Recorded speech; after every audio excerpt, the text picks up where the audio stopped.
Hello வணக்கம் and welcome to நம்மளுடைய Punjab Kings channel. So இந்த வீடியோவில் நம்ம அதை பற்றி பார்க்க போகிறோம் அப்படின்னா நம்மளுடைய பிபிகேஸோட லேட்டஸ்டான அப்டேஷன் ப்ராக்டிஸ் தான் பார்க்க போகிறோம். ஸோ நம்மளுடைய ஸ்ரேயஸ் ஐயர் கேப்டன் இப்போ வந்துட்டு நம்மளுடைய பஞ்சாப் கிங்ஸோட ப்ராக்டிஸ் செஷனில் ஜாயின் பண்ணிட்டாரு. பாஸ்ட் 1 வீக்காகவே பஞ்சாப் கிங்ஸ் அவங்களுடைய ப்ராக்டிஸ் செஷன் அதுக்கப்புறம் டீம் மீட்டிங்ஸ் எல்லாத்தையுமே நடத்திட்டு இருந்தாங்க வித்தவுட் நம்மளுடைய கேப்டன் ஸ்ரேயஸ் ஐயர். பட் ஆனால் இன்றைக்கி வந்து பார்த்திங்கன்னா ஸ்ரேயஸ் ஐயர் வந்துட்டு பஞ்சாப் கிங்ஸோட ப்ராக்டிஸ் செஷன் நினைஞ்சிட்டாரு. அது மட்டும் இல்லாமல் கோச்சிங் க்ரூவும் வந்து பார்த்திங்கன்னா இன்றைக்கி தான் அஃபிஷியலாக வந்துட்டு உள்ளே ஜாயின் ஆகுறாங்க. ஸோ நாளையிலேருந்து ப்ராக்டிஸ் மேட்சஸ் இருக்கும் அப்படின்னு சொல்லப்படுது. இப்போ ப்ராக்டிஸ் செஷன்ஸ் அப்படிங்கிறது தான் போயிட்டுருக்கு. பஞ்சாப் கிங்ஸை பொறுத்த வரைக்கும் இன்றைக்கி வந்து பார்த்திங்கன்னா கீ பிளேயர்ஸோட பேட்டில் அப்படிங்கிறது இருந்திருக்கு. ஸோ டோட்டலி வந்துட்டு அவங்களுடைய பவுலிங் அப்படிங்கிற விஷயத்தில் வந்து பார்த்திங்கன்னா இருக்கிற பவுலர்ஸை வச்சு தான் எஃபெக்டிவ் பர்ஃபார்மன்ஸ் அப்படிங்கிறத கொடுத்துட்ருக்குறாங்க. சஷாங்க் சிங் அதுக்கப்புறம் வந்து பார்த்திங்க அப்படின்னா ஸோ இன்றைக்கி வந்து சகல் இவங்கெல்லாம் வந்து ரொம்ப எஃபெக்டிவாக இருந்திருக்காங்க. ஸோ ரொம்பவே வந்துட்டு சூப்பரான ஒரு ப்ராக்டிஸ் செஷன் அப்படிங்கிறது தான் வந்துட்டு இன்றைக்கி இருந்தது. ஸோ நம்மளுடைய பஞ்சாப் கிங்ஸை பொறுத்த வரைக்கும் ஸோ நீட்டாக வந்து பார்த்திங்கன்னா ஸ்ரேயஸ் ஐயர் வந்துட்டு நாளைக்கு தான் ப்ராக்டிஸ்குள்ளே இறங்குவார் அப்படிங்கிறதுனால எப்பவும் போல் சஷாங்க், நீகல் வதீரா, விஷ்ணு வினோத், யாஷ் தாக்கூர் இவங்கெல்லாம் தான் வந்து பார்த்திங்கன்னா இன்றைக்கான ப்ராக்டிஸ் செஷன்லேயே இருந்தாங்க.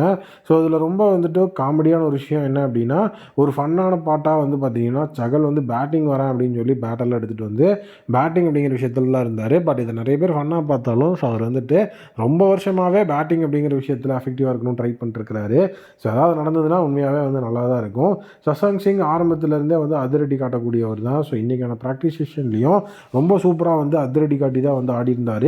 யாஷ் தாக்கூரோட ஓவரில் வந்து அவுட் ஆயிருந்தார். ஸோ விஷ்ணு வினோத், நீகல் வதீரா 2 பேரும் ஜோடி சேர்ந்து வேறு லெவலில் 50+ பார்ட்னர்ஷிப் அப்படிங்கிறதையும் அந்த இடத்துல ஸ்கோர் பண்ணியிருந்தாங்க. ஸோ இவங்க 2 பேர்த்தில் யாராவது ஒருத்தர் கண்டிப்பாக இம்பாக்ட் சப்பாக உள்ளே வர்றதுக்கான வாய்ப்புகள் இருக்குது.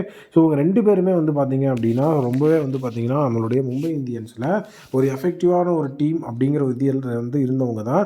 நீகல் வதீராவும் உள்ளே இருந்திருக்கிறார் எம்ஐயில், விஷ்ணு வினோதும் எம்ஐயில் உள்ளே இருந்திருக்கிறாரு. ஸோ கண்டிப்பாக வந்துட்டு எப்படி எஃபெக்டிவாக இருக்கணும் அப்படிங்கிறது உங்களுக்கு தெரியும். ஸோ அதே மாதிரி வந்து பார்த்திங்கன்னா இவங்களை நம்ம யூஸ் பண்ணும்போது நம்மளுடைய டீமும் ரொம்ப எஃபெக்டிவாக இருக்கும். ஏன்னா இம்பாக்ட் சப்பில் தான் வைப்பாங்க. மெஜாரிட்டி வந்து பார்த்திங்கன்னா 2 பேர்த்தில் ஒருத்தர் பிளேயிங் 11 விளையாட முடிச்சாருன்னா ஒருத்தர் வந்து இம்பாக்ட் சப்பில் தான் இருப்பார். அதில் எந்த விதமான டவுட்டும் கிடையாது. ஸோ சஹலுக்கு வந்து பார்த்திங்க அப்படின்னா இன்றைக்கி வந்து விக்கெட் டேக்கிங் அப்படிங்கிற மாதிரி எந்த ஒரு ப்ராக்டிஸும் கிடையாது.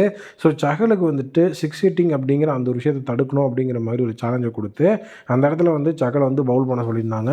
சகல் வந்து ஸ்பின் அப்படிங்கிற விஷயத்தில் இருக்கிறதுனால ஈஸியாக வந்துட்டு எல்லோரும் டேக் ஆன் பண்ணணும் அப்படின்னு வந்து நினைப்பாங்க. ஏன்னா சகல் வந்து எக்ஸ்பீரியன்ஸான பவுலராக இருந்தாலும் அந்த இடத்துல வந்து சகல் ரொம்ப டைட் லைன்ஸ் போடும்போது மற்ற ஸ்பின்னர்ஸை வந்து டேக் ஆன் பண்ணணும்னு நினைப்பாங்க.